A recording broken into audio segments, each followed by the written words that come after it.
welcome back dear children. In this video we will be dealing with the heterotropic nutrition. In the last video we studied about the structure of leaf, we studied the mechanism of action of stomata, and we also studied about the absorption from the root, isn't it? And now in this video we are moving forward with the heterotropic nutrition. This is the fourth video from the chapter life processes. You can also visit the description box and you can visit a link to the next video of this chapter. Okay, so coming to the topic, heterotropic nutrition. Heterotropic nutrition is a mode of nutrition in which one organism depends on other organism for food, because the organism which follows the heterotropic mode of nutrition cannot make their own food.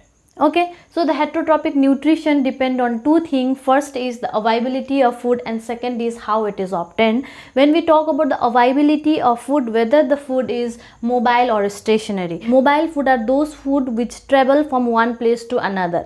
For example, deer. Deer travels from one place to another, but it is a food of tiger, right? Stationary food. Stationary food are those food which do not travel from one place to another. For example, grass. Food of cow is grass, but does the grass move? No. That means the grass, they are the stationary food and the deer is the mobile food.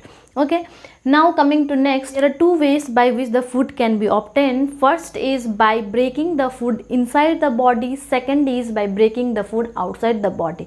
Okay, the best example here is the fungi. They break food outside the body, and another best example is us. We break the food inside our body. You take the food inside and then you digest, isn't it? But fungi, what they do, they secrete some kind of chemical agent, they digest the food and then they take it.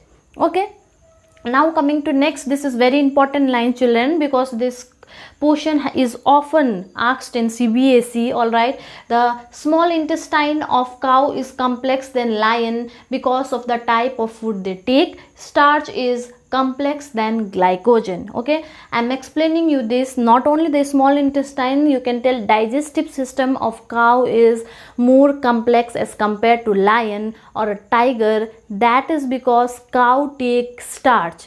Okay, because the storage substance in plant is starch, whereas the storage substance in animal is glycogen. I told you in the last video itself, right? That is the reason why more complex processes are required to break down the starch as compared to that of glycogen, and that is the reason why the small intestine or whole of the digestive system of cow is complex as compared to that of lion or tiger. Okay, you can also be asked the question saying why is the small intestine of cow is longer than that of lion or tiger.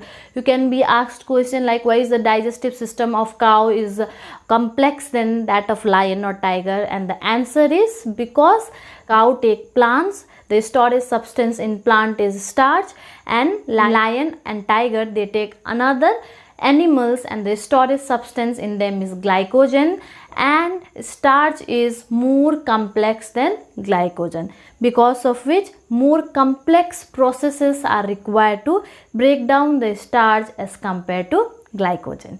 Okay, now coming to next, there are different mode of heterotropic nutrition. Again, depending on the modes of heterotropic nutrition, there are again different modes of heterotropic nutrition. Those are parasitic nutrition, saprophytic nutrition, and symbiotic nutrition. Okay, what are those? I'm explaining you one by one. All right, in the parasitic mode of nutrition, the nutrition is obtained without killing host. For example, you are taking the food but you are not killing that food. Okay, for example, you are taking a chicken but you are not killing that chicken. That is kind of parasitic nutrition. Because in this kind of nutrition, the organism lives on the body of another organism. They obtain food, they obtain shelter, but does not kill that organism. Okay, example is the head lice. Head lice, they sit in your head, they suck the blood, they obtain the shelter, but does that head lice kill you? No. That means that head lice is performing a parasitic kind of nutrition where it is obtaining food, shelter, nutrition from the host, but it is not killing the host. Okay, and the example you see here, cuscuta, ticks, lice, leeches and tapeworm. Okay, lice is also there. Now I think you got the thing. So whenever you get the example, you just remember the example. Here there are 1 2 3 4 5 examples in NCERT, and you can get the question which among the following organism they perform parasitic nutrition. Okay, and you will be given the name of so many organisms, but you have to tick where you find these 5 names. All right. Now coming to next, saprophytic nutrition. In this kind of nutrition, the organism they feed upon dead and decay organism. Okay, the organism which has been already dead and decay, in those organism another organism they feed. And the best example here is again fungi, because I told you fungi they break down the food outside and then they take in. Okay, and they can also take the food which has been already broken down by nature. Now coming to next, that is symbiotic nutrition. It is also known as the mutual relationship. Okay, symbiotic kind of nutrition can also be known as symbiotic or mutual relationship between two organisms. The best example of this is we studied in the last video, where the bacteria was helping the plant to absorb nitrogen from the soil, isn't it? In that case, what is happening is bacteria is living in the roots of the plant, and it is obtaining the food, it is obtaining the shelter from the plant. In turn, it is helping the plant to fix nitrogen. That means both the partner are getting benefited. Here the plant is also getting benefited, and the bacteria which was living in the root was also getting benefited. Difference between parasitic and symbiotic relationship is that in symbiotic relationship both the organism are getting benefited, but in parasitic relationship only one kind of organism is getting benefited. All right, for example, head lice will give any kind of benefit to you? No, lice won't be giving you benefit, right? It is very painful when a people is having lice, but in symbiotic relationship both the organism are getting benefit.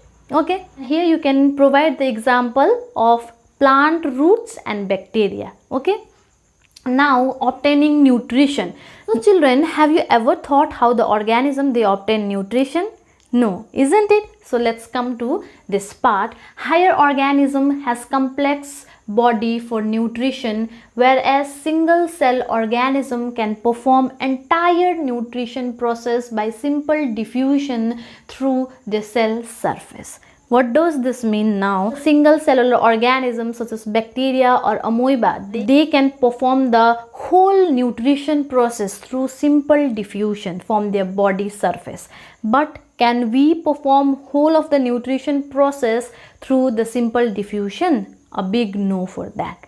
Okay, now I am explaining you what is nutrition again, though I explained you in the last videos, but now again I am coming to the nutrition. Nutrition means the overall process of taking in food, digesting the food, absorbing the food, assimilating the food, and excreting the waste. Okay, overall process happening from taking in food to excreting the waste material is known as nutrition. The single cellular organism, they can perform all these things, that is they can take in food and then they can excrete the waste by the simple diffusion from their cell membrane. But we cannot do that because our skin are so thick and we have the complex process in us, right? That means we have definite place to take in food, that is mouth, and a definite place to release those waste material, that is anus, right? And there is definite place for the digestion of food, right? But the small organism or the single cellular organism, they do not have definite point for all these things.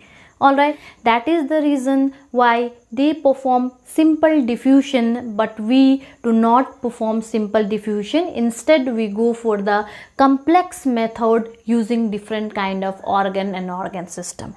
Bacteria, they do not have organ system, but we have different kind of organ system, because of which they work in coordination with one another and help us to bring out the overall process of nutrition. Whereas in the smaller organism or the single cellular organism, there are no organs which would help to do all these processes, isn't it? That is the reason why they perform simple diffusion for all this method. Okay, but we do not perform simple diffusion to obtain all the process of nutrition.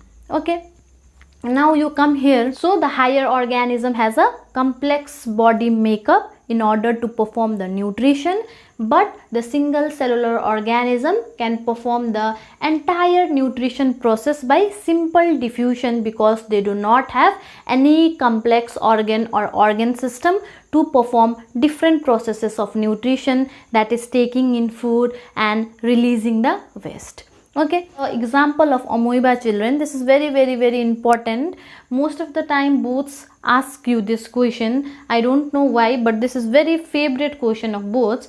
And what are the features of amoeba? They do not have definite shape and they take the food from any spot. That means they do not have mouth to take in food or proper place from where they can take food. They can take food from any place. If it find food this side, the pseudopodia grows this side. If it find food another side, the pseudopodia grows another side. That means it do not have a definite spot from where the food can enter, because it do not have a definite shape. Okay, you see here, this is a food particle, this is a nucleus, and this is amoeba. And if it is finding a food particle this side, means pseudopodia is growing this side. See, and then the food is entering the pseudopodia. Now pseudopodia closes and there is a formation of food vacuoles. As the till the food is not taken, the pseudopodia is like this. As soon as the pseudopodia get the food, it closes and it engulfs the food. Like it is like ab bahar kaise jaoge, machli pakad liya, theek hai.